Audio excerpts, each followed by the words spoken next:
Okay.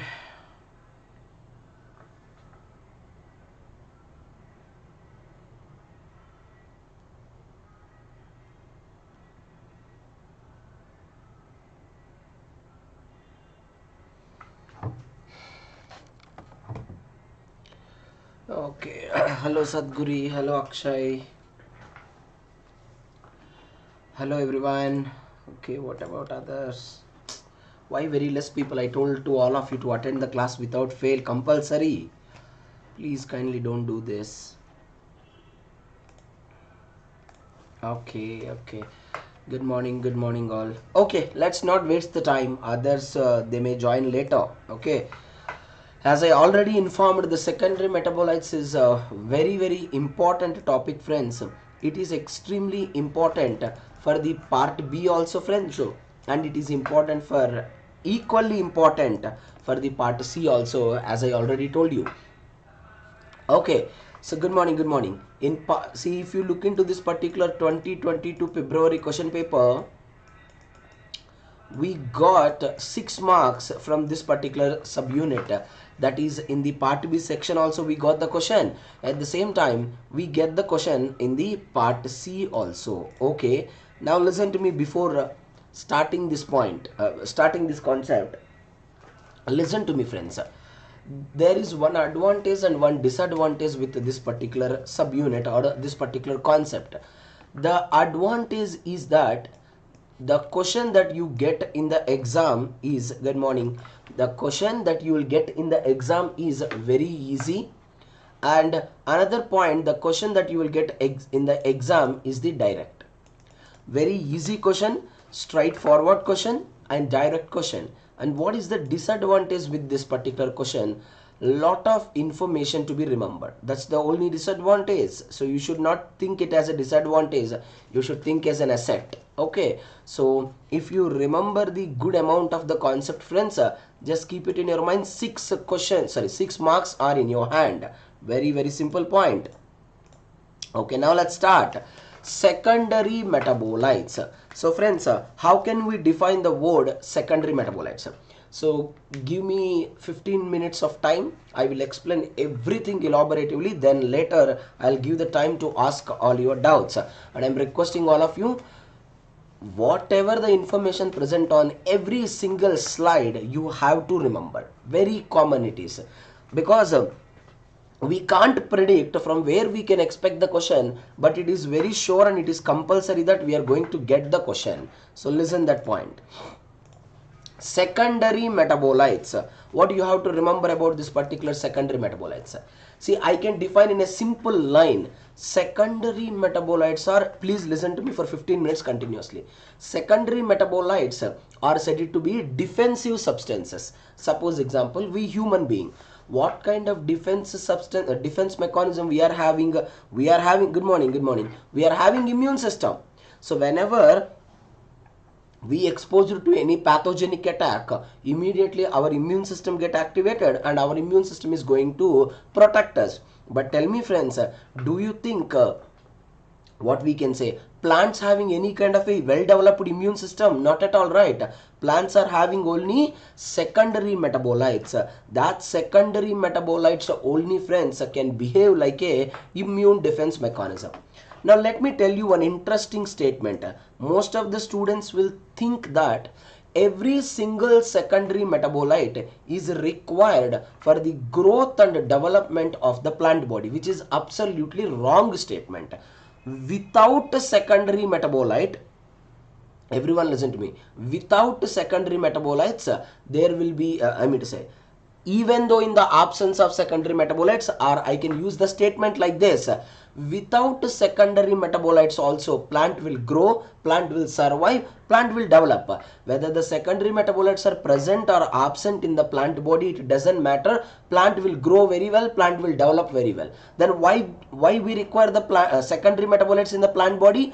Of course, which is acting as a defense substances whenever plant is attacked by the herbivores, whenever plant attacked by the pathogens. Please kindly do not forget the point at all.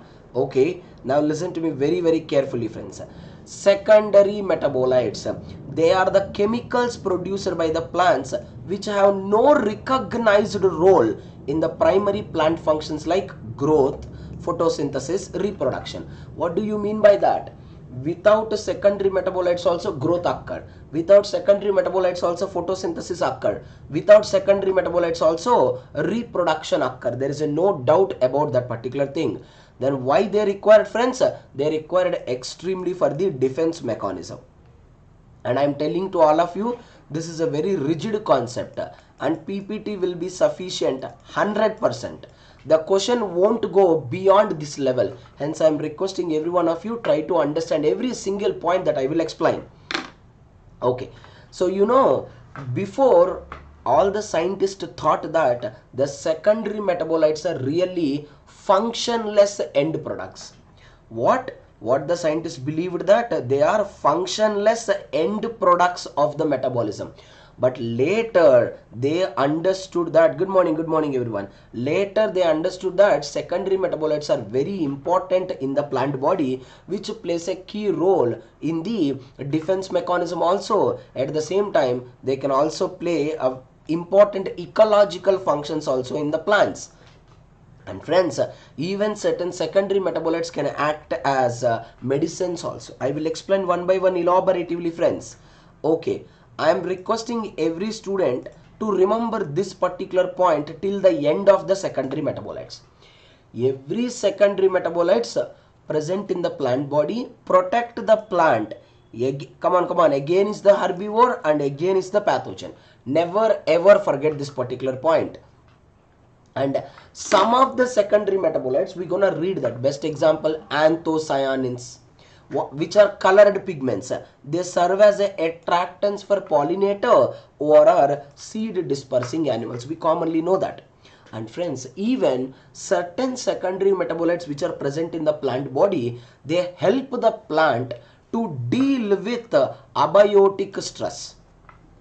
To deal with what stress? To deal with the abiotic stress like a UV radiation. Please kindly do not forget this particular point at all, friends. It's a very, very important. You have to know this. Okay. From this particular slide, everyone pay utmost attention. Okay. My goal is you have to listen my lesson very clearly and you have to solve at least out of 10 PYQs, at least you have to solve 7 to 8 PYQs without reading anything, by just listening the class. So I am requesting all of you pay utmost attention. Okay. All the secondary metabolites present in the plant body broadly categorized into three major types. One we call terpenes, another one we called phenols, another one we called, friends, nitrogen containing compounds. These are all the three major types of this particular secondary metabolites present in the plant body. And every one of you listen to me very, very carefully, friends. Among these three, which is the largest class of the secondary metabolites? Keep it in your mind, terpenes. Terpenes are the very largest class. Okay. And friends, let me write one line. How the secondary metabolites can be synthesized. I am writing a line, listen to me carefully. Secondary metabolites are derived from the end products of the primary metabolism. Please kindly do not forget this particular statement. Please don't forget. What, friends? Secondary metabolites are derived from the end products of primary metabolism. Now you can ask me, sir, what are primary metabolism? You can take glycolysis. You can take PPP pathway. You can take a Krebs cycle. What are these? These are all our primary metabolic pathways. Now, in this primary metabolic pathways, we will get certain end products. Say an example. What is the end product of glycolysis? Pyruvate. Pyruvate give rise to what? Acetyl-CoA. So, these are all basically giving rise to what, friends? Secondary metabolites. Let me explain you briefly. Remembering this chart is very important for the part B as well as the in case of a statements present in the part C. Never ever neglect this particular chart. Don't miss any information in the secondary metabolites. The reason, concept is small, information is more. So more information you remember, more chances are there that we can answer the question very correctly.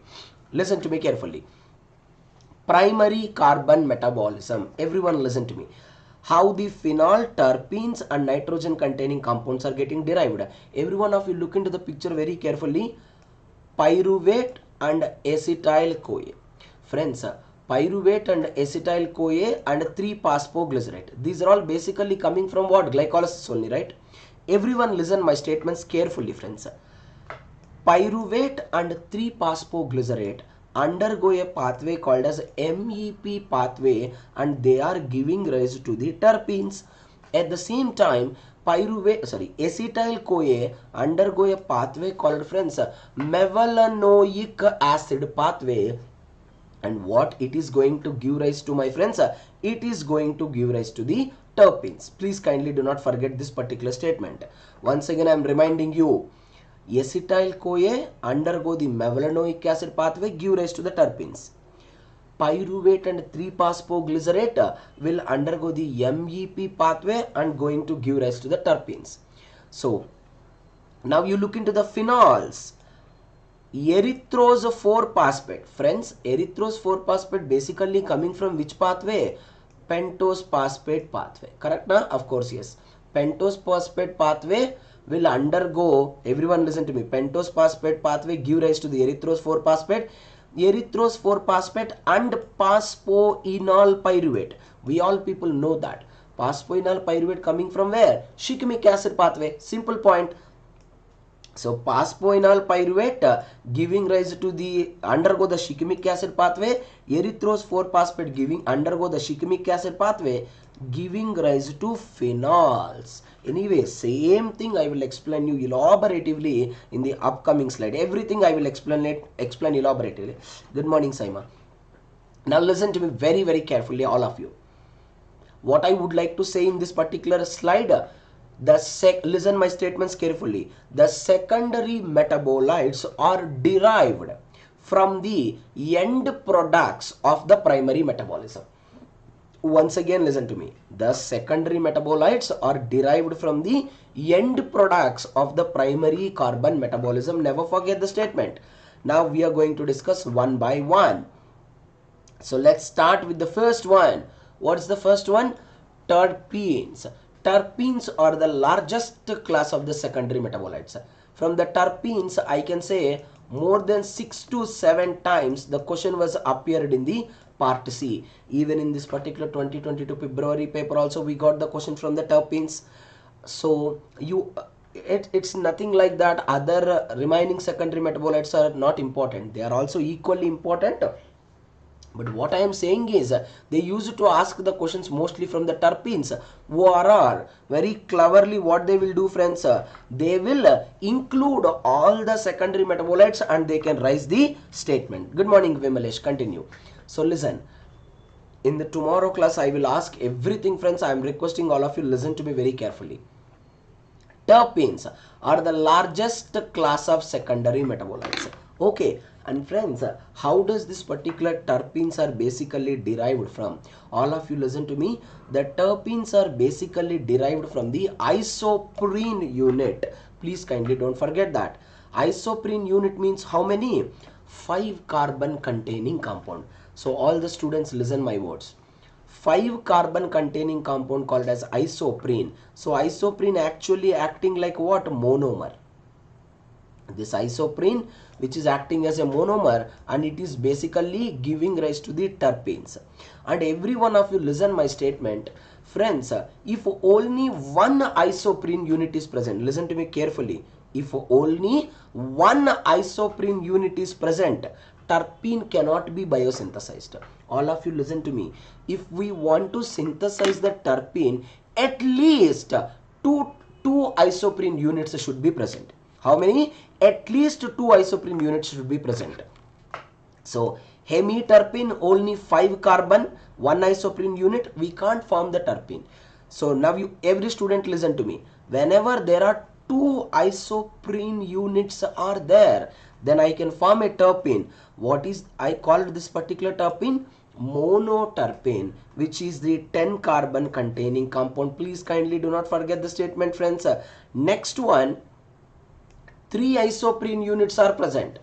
How many carbon containing compound? 3 isoprene units means 15 carbon containing compound we call sesquiterpene. Friends, the same questions are asked in the exam also, and we will get in the future also.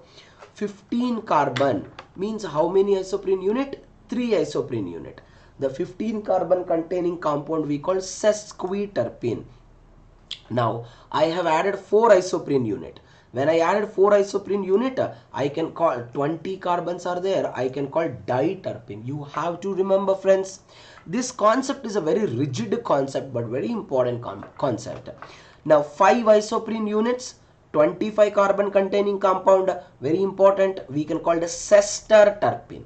When 6 isoprene units are there, friends, we can call 30 carbons and we will be calling this as the triterpene. Never ever forget this. And they did not give the 35. Everyone listen. 35 means sesquiterterpene. Sesquiterterpene, 35 carbons. So my friends, how many isoprene units are there total? Very simple, friends. 7 isoprene units are there, 35 carbon. We will be calling it as the sesquiterterpene. Please kindly do not forget the statement at all. Next one is what, friends? Finally, tetraterpene. Tetra, 40 carbons. So friends, total how many number of isoprene units will be present, friends? Total, friends, 8 isoprene units will be present. Please kindly do not forget this particular statement. So, and so on. See here. So I am just recalling everything. Monoterpenes, 10 carbon, 2 isoprene units. Sesquiterpene, 3 isoprene unit, 15 carbon. Diterpene, 4 isoprene unit, 20 carbon. Sesterterpene, 5 isoprene unit, 25 carbon. Triterpene, 6 isoprene unit, 30 carbon. Sesquarter, I have written here, 35 carbon and 7 isoprene units. Tetraterpene, 8 isoprene unit, 40 carbon, and so on. You take an example, natural terpene, rubber. Rubber is made up of how many isoprene units, friends?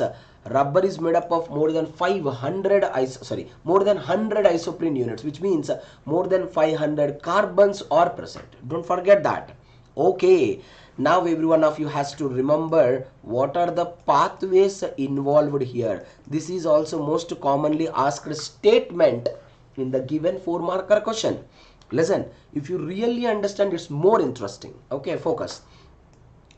Terpene biosynthesis can be involved or can be mediated by 2 pathways. I already told to all of you. What are the 2 pathways? One we called mevalonic acid pathway, one we called MEP pathway. Kindly do not forget the point at all. What is the, listen my statements carefully. Every question will come from either statement or matching. There's no other way. So focus.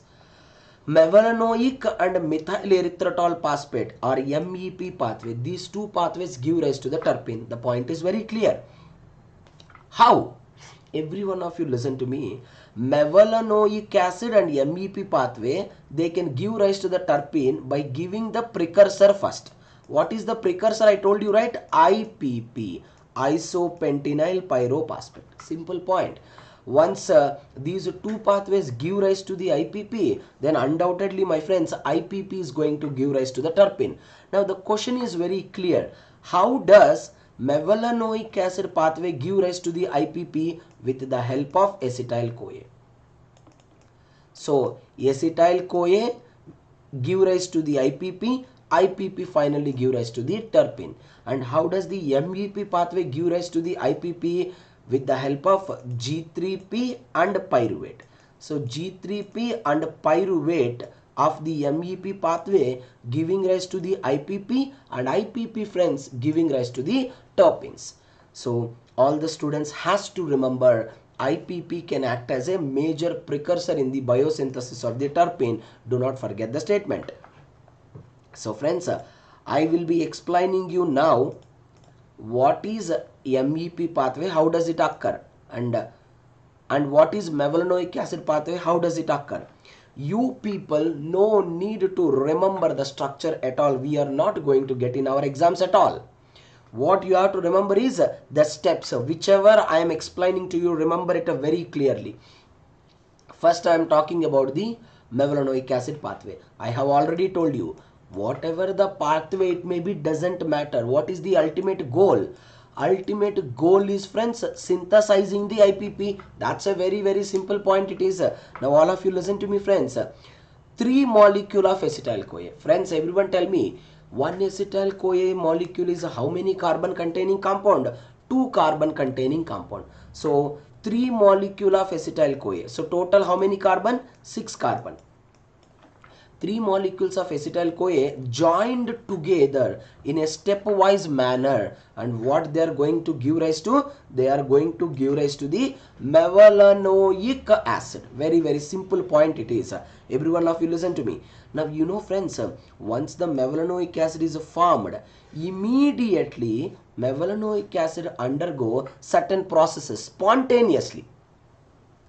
Pyrophosphorylation, mevalonic acid undergo decarboxylation, mevalonic acid undergo the dehydration to form what, friends? To form IPP, isopentenyl pyrophosphate. Very, very simple point. Now finally, friends, there is a production of the IPP. I will re-explain, don't worry at all. In case of mevalonic acid pathway, ultimate goal is the IPP only. IPP is how many carbon? 5 carbon, which is acting as a precursor for the terpene biosynthesis. So 3 molecule of acetyl-CoA, which is total 6 carbon, they are giving rise to the mevalonic acid, which is an intermediate or a stable product. Now this mevalonic acid, friends, later it is giving rise to what, friends? IPP. So IPP is how many carbon containing compound, friends? 5 carbon containing compound. Please kindly do not forget the statement.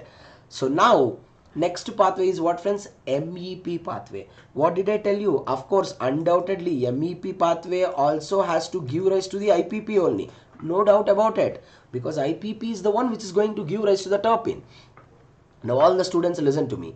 So what is happening in case of a MEP pathway?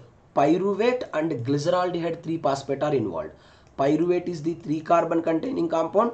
Glyceraldehyde 3-phosphate is also a 3 carbon containing compound. Now these two combined together and they are going to give rise to the 6 carbon containing compound. What was that, friends? That is only we can call the MEP. So methyl erythritol phosphate. Now friends, what does the methyl erythritol phosphate is going to give rise to, friends? Methyl erythritol phosphate giving rise to DMAPP. What it is giving rise to? It is giving rise to DMAPP. Never ever forget this. So friends, what is the difference between the IPP and DMAPP? Friends, the both are same. I can say both are isomeric in nature. Don't forget that. IPP is how many carbon, friends? IPP is 5 carbon. DMAPP is how many carbon, friends? Of course, it is also a 5 carbon containing compound. IPP is the 5 carbon. DMAPP is also a 5 carbon containing compound. Please kindly don't forget that. Now let me explain you. This is the slide you people has to remember, and which was asked in the 2017 also and 2018 also as a direct part C question. Now all of you listen to me carefully. Every one of you. In the mevalonic acid pathway, I produced IPP. IPP is how many carbon? 5 carbon. And in the MEP pathway, what I have produced? I have produced DMAPP. DMAPP is how many carbon containing compound?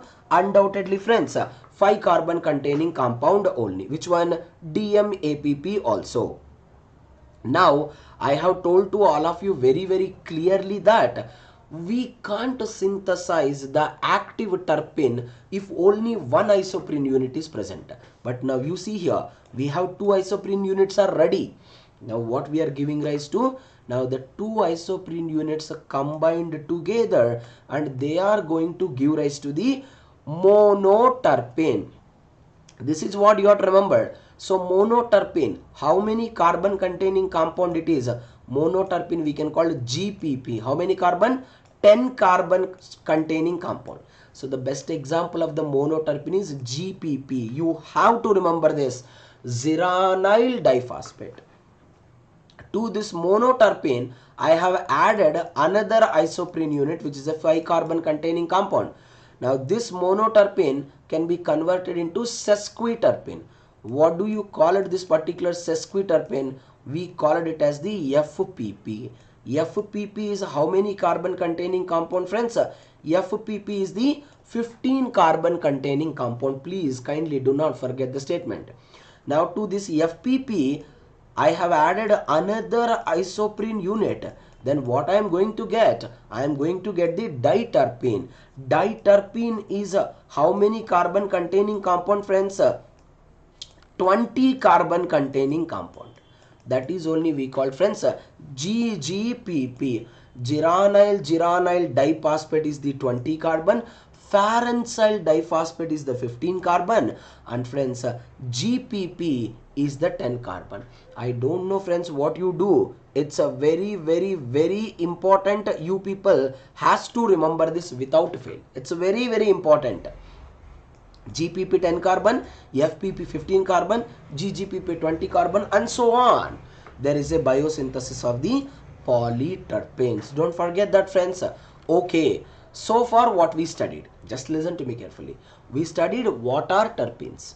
We understand how many types of terpenes also there. Mono, sesqui, di, sester, triterpene, tetraterpene. We understand all.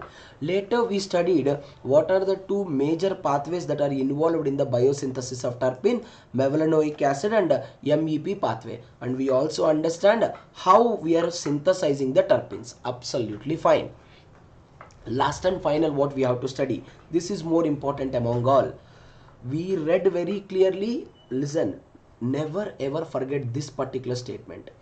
Every secondary metabolite present in the plant body eaten up by the herbivores or the pathogenic organism. Now listen, some of the terpenes, listen to me carefully, some of the terpenes present in the plant body, they act against the pathogens, pathogenic organism.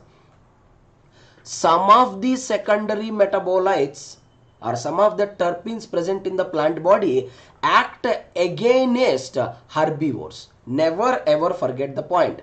Some of the terpenes act against the toxins, against the insect, and some of the herbivores act against this particular herbivore. Never ever forget the point.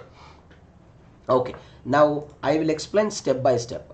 What are the examples of the terpenes which are acting against insects? It's really interesting, but you have to remember. Pyrethroids, monoterpenes, essential oils, limonoids, phytoecdysones. These are all the 5 type of terpenes which are acting extremely against the insect. There are 2 different type of terpenes are there, friends. They are acting against the herbivores. Please listen. If you listen to me correctly, then only you can solve the PYQs without reading even. Saponins.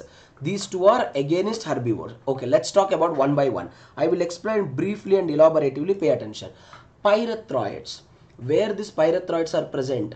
Pyrethroids are the type of monoterpene esters. What, friends? Pyrethroids are the type of monoterpene esters. They are present in the flowers and leaves of the chrysanthemum species, which are having what kind of activity? Insecticidal activity. So friends, listen, you have seen the chrysanthemum flower, right, which is yellow color flower. Have you ever observed that insect will fall on the chrysanthemum species? Never ever. None of the insects never ever fall on the chrysanthemum species, because chrysanthemum species secrete the pyrethroids. It create a different smell, even the taste also. So that's why no insect will attack on that. Listen, next one. It's really interesting. Focus. Monoterpenes which are present in the pines and fir, they are extremely toxic to what, friends? They are extremely toxic to the bark beetles. Please kindly don't forget that, friends. You know, right? Suppose this is the tree bark. Every student listen to me. This is the tree bark. What certain bark beetles will do? They keep on scratching the bark. They keep on scratching the bark. As a result, bark getting damaged. So from the damaged bark, what will release? From the damaged bark, monoterpenes will release. What this monoterpenes will release? This monoterpene will cause a toxicity to this particular bark beetles. By that, beetles can easily die. Very simple. So friends, the point is common. Every secondary metabolite present in the plant body extremely active against the herbivore, extremely active against the pathogens or the insects. Friends, among all, the most important one, essential oils. Listen. Always you will get the statement related questions which are very tricky statements. So you have to understand it. Yes, essential oil. This is the third example of the terpene which is present in many plants, also help to fight against the insect. An example, essential oils in the plants like peppermint, basil, sage. You know what is the specialty of essential oils? They are volatile. What, my friends? They are volatile. Now you only tell me, have you ever observed falling of an insect in the lemon tree? You never observed. Have you ever observed falling of an insect on the menthol plant? You never ever. What is the reason, my friends? The reason, this particular lemon and menthol which contain certain essential oils, that essential oils are having the activity of insect repellent properties, which means that none of the insect cannot fall on that particular plants. If they fall also, because of that particular smell, that insect immediately come out of that particular plant. Please kindly don't forget that. Where this particular essential oils are present, look into this electron microscopic picture. The essential oils are usually present in the glandular hair of epidermis. Friends, it seems to be little difficult to remember, but I want you to remember. Upon multiple revisions, you can remember it easily, and it's not too difficult also. Where the essential oils are present, they are present in the glandular hair of epidermis. Never ever forget. Then the fourth type of terpene, I will repeat, kindly don't worry. Fourth type of terpene we can call the limonoids. You know friends, what is the powerful example of a limonoid? Powerful example is azadirachtin. Limonoids are what, friends? Non-volatile. See, you know, in 2017 December, they have given a question from the secondary metabolites. The first statement says that, all the secondary metabolites are maybe volatile. This is the first statement says that. Second statement says that all the secondary metabolites are may not be volatile. What is the point you have to remember here? Both the statements are absolutely true statement. Let me prove here itself. Here I have told you that limonoids are non-volatile. Absolutely true point. Now you only try to understand. What about the essential oils? Essential oils are volatile. So what's the point you have to remember? Some of the secondary metabolites may be volatile. And friends, some of the secondary metabolites may not be volatile. Please kindly don't confuse when they ask this kind of tricky statements. And friends, the best example, please listen to me. The best example of the limonoid which is present in the neem tree, which we can call it as azadirachtin. Let me tell you one very interesting fact or a point about this particular azadirachtin. Everyone has to listen to me. More than 25,000 types of, how many? More than 25,000 types of insects can be easily killed by the azadirachtin, which is a type of limonoid present on the neem tree. It's highly impossible, friends. None of the insect never survive on the neem tree. You might observe, we use it to say neem plant having antibiotic activity, antifungal activity also. Even fungus also never affect the neem tree. None of the pathogen never affect the neem tree. Why? Because friends, neem tree contain azadirachtin, which is acting against more than 25,000 types of insects. Never forget the statement. It's very, very simple it is. Now next one, Phytoecdysones. What is this? Let me tell you very interesting point about the Phytoecdysones. All the students listen to me. phytoecdysones are the triterpenoid molecules which are similar in structure to the insect molting hormone. To the what? Insect molting hormone. All the students has to listen. What is insect molting hormone first of all? What is insect molting hormone first of all? Insect molting hormones are like metabolic hormones which are required for the growth and development of the insect. All the students listen to me. In our body, in a human body, we are having lot of metabolic hormones like insulin, glucagon. They are required for what? Our growth and development. Same way, inside the insect body, suppose example I am an insect, inside my body I am having certain metabolic hormone, I am having certain growth and developmental hormone. What do I call it them as? I call it them as the phytoecdysones. Kindly don't forget that. Now you know, all the students listen to me carefully. Every one of you pay utmost attention towards this. Focus. Suppose example, what happened? Everyone listen to me, friends. Suppose example, this is the leaf. This is the leaf, okay? And this is the insect. What the insect does? Insect attacked the leaf. Now once the insect attacked the leaf, leaf get damaged. When the leaf get damaged, what the leaf is going to release? Leaf is going to release the phytoecdysones. Now where does this particular phytoecdysones will enter? The phytoecdysone enter into the insect body. Now you all people listen. I am insect. I have attacked a plant. Whenever I attacked a plant, I crushed the leaf. Now I try to eat that leaf. Whenever I am eating that leaf, from the leaf phytoecdysones are released, and all the phytoecdysones are entered in my body. Now all the students listen. Phytoecdysones are similar to the structure of molting hormones. Inside my body, what hormones are there? Molting hormones. Why I require molting hormones? For my growth and development. But phytoecdysones which are entered from the leaf, they are also exactly look like a molting hormone. Now I will get confused. I am an insect. I will get confused now. What are my own molting hormones? What are the phytoecdysones coming from the plant body? So it get confused. Now insect will start taking the phytoecdysones only.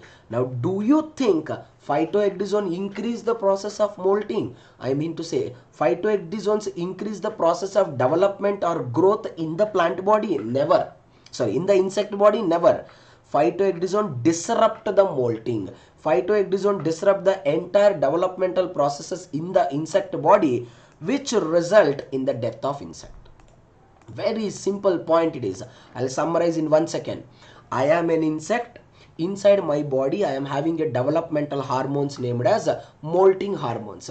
But when I attack a particular leaf, from the leaf phytoecdysones entered in my body. Now I will get a confusion between the which are molting hormones, which are phytoecdysones. As a result, accidentally I will consume the phytoecdysones. Instead of helpful in my growth and development, phytoecdysones will disrupt the molting. Phytoecdysone disrupt the developmental processes. Very, very simple point it is. So friends, these 5 are the terpenes which are acting against the insect. What are those? First one, pyrethroids. Second one is the monoterpene. Third one is the essential oil. Fourth one is the limonoid. Fifth one is the phytoecdysone. I don't know what you do. It is very important. I want you to remember the entire concept. Secondary metabolite concept is all about remembering maximum amount of the information. Always you have to remember the information. Okay. Now let's look into the type of terpenes which are acting against the herbivore. I told you, no friends, the terpenes are not only acting against the insects, but the terpenes are also acting against the herbivores also. Okay, now let's try to understand that. What are the examples of the terpenes which are acting against the herbivores, and what are the examples? One we can call the cardenolites. Another one, friends, we will be calling it as the saponins. Please kindly don't forget these two, friends. Listen to me. What you have to remember, cardenolites, they are the triterpene glycoside. which are very bitter and extremely toxic to the higher animals. I hope friends you have observed many times in the nature, especially goat or cow, especially goat. Whenever goat before eating something, it always smell it. It always smell it. After smell only it starts eating. You know why it will smell? Because the secondary metabolites present in the plant body, they will create a bitter taste, as well as it will create a different kind of a odor also. So once the goat or cow feels different kind of a odor, they never ever touch that particular plant in the next time. Listen, cardenolites are the triterpene glycoside that are very bitter. Okay, some goat, what they will do, even though they feel bitter taste, they will try to eat it. Friends, when they eat, it will become extremely toxic to the higher animals. All the students listen to me carefully. And we people, now this is also another interesting point. If we people humans, if we consume a plant, which contain very high concentration of the cardenolites, then what happens? It will immediately act on our heart muscle, especially on the cardiac muscle, by influencing the sodium potassium activated ATPase pump. Now friends, if the sodium and potassium ions are not there, you know right that the cardiac impulse never ever occur, so which leads to the cardiac arrest also. But kindly don't worry, this particular cardenolites type of terpenes, these kind of plants are not present in the general areas. They are mostly present in the forest climates. So I mean to say forest ecosystems only. When we eat a plant which contain the cardenolide, which is a type of terpene, always remember at higher concentration only, they can show the influence on the heart muscle, but these cardenolides containing terpenes and that particular plants not present on the normal ecosystem, majorly present on the forest ecosystem. Don't worry. Next one, but you have to remember very high concentration, very high, and based on the regular consumption only they will cause the effect, but we never consume that regularly. Next, last and final type of the terpenes which is acting again is the herbivore. That is what friends?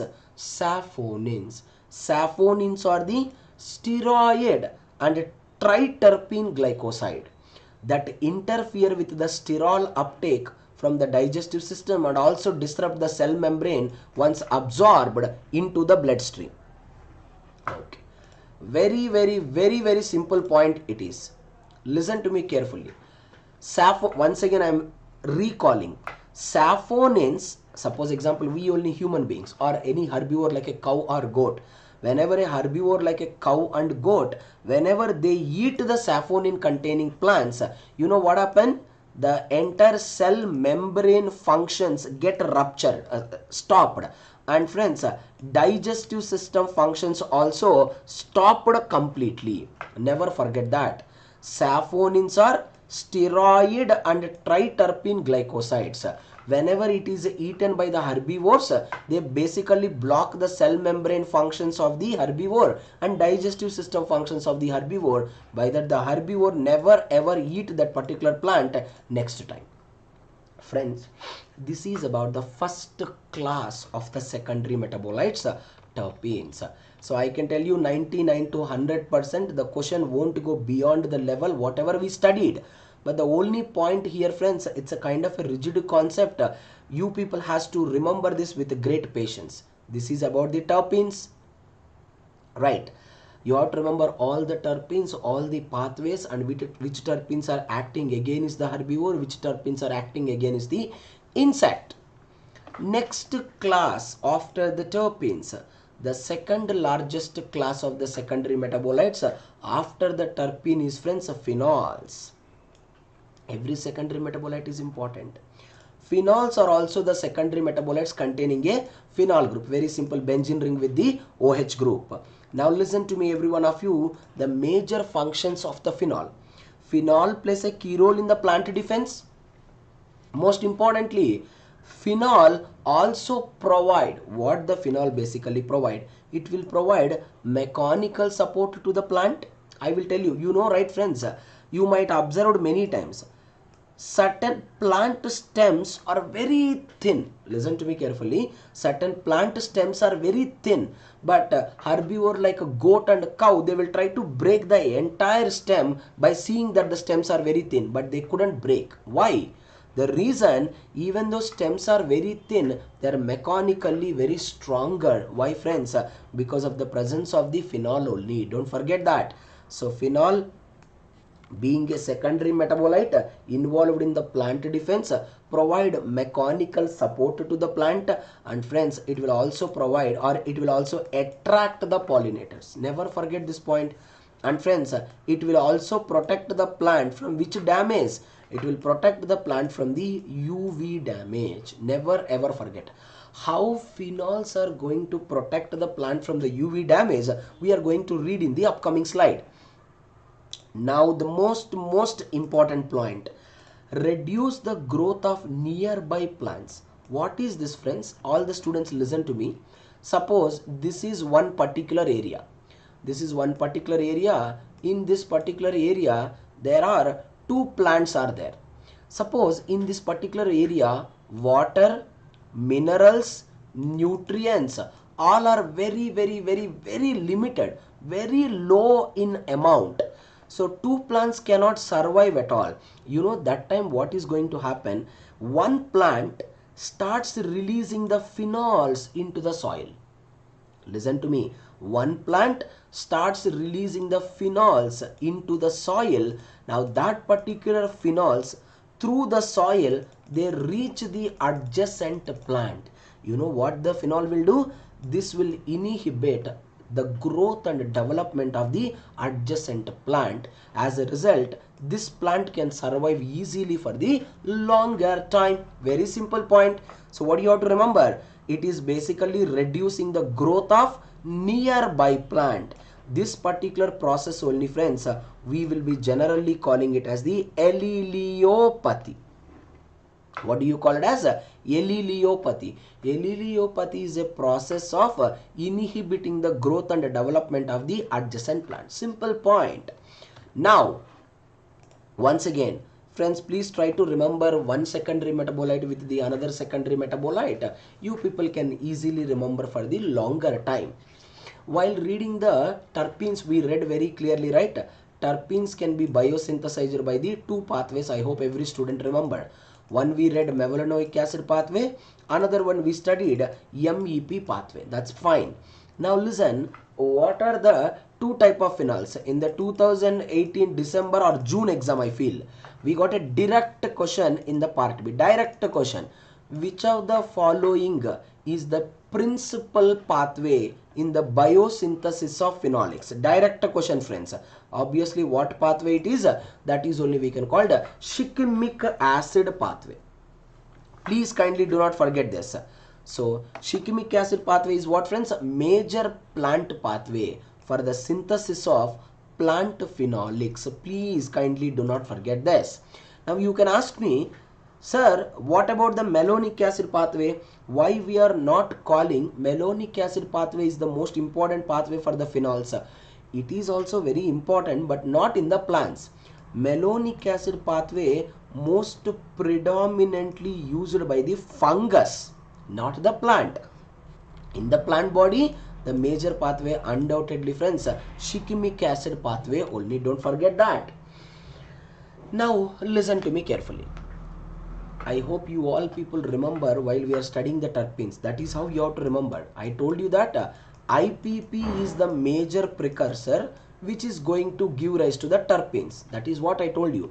Here you know who is going to give rise to the phenols. The phenols can be given by the phenylalanine. Phenylalanine is what? Aromatic amino acid. Correct, na? So the aromatic amino acid phenylalanine is the one which is basically giving rise to the phenols. So Shikimic acid pathway, ultimate goal is what? Ultimate goal of the Shikimic acid pathway is phenyl, giving the phenylalanine. Such a simple step it is. Now all the students listen to me carefully. Major pathway in the synthesis of plant phenolics. Every student listen. And friends, shikimic acid pathway, if they want to give rise to the phenylalanine, we require certain precursor. Same way, right? Mevalonic acid pathway also, MEP pathway also, they also use certain precursors. Same way, shikimic acid pathway also going to use the precursors. What are those? Erythrose 4-phosphate, we all people know, right friends? Erythrose phosphate coming from where? PPP pathway, pentose phosphate pathway. And phosphoenol pyruvic acid or phosphoenol pyruvate come from the glycolysis. Now these two precursors, listen to me, these two precursors undergo the shikimic acid pathway. Shikimic acid pathway give rise to the phenylalanine. Later phenylalanines are going to give rise to the different types of terpenes. And I want you people to remember one more important point, friends, that is the inhibitor. The inhibitor which is basically inhibiting this shikimic acid pathway, we can call it glyphosate. Please don't forget. Glyphosate is widely used herbicide to kill the herbs and weeds. You know, farmers very oftenly use this herbicide, right? This herbicide glyphosate can inhibit the entire shikimic acid pathway. As a result, in the plant body, shikimic acid pathway, if it is not there, plant cannot synthesize the phenols. Very simple point it is. Okay, that's all for now, friends. In the next class, once again we will start from this particular slide. I will do my best in the tomorrow morning class only. I'll try to finish. And requesting all of you, I will upload the PPT by evening 6 or 7 p.m. Please download the PPT, read every single slide. This concept is very important concept. Don't neglect this. Okay friends, that's all for now. I'll see you in the tomorrow class. You can ask me if anyone having any doubts. Just say yes or no. Is that clear for everyone? Please let me know, friends. Is that clear for everyone?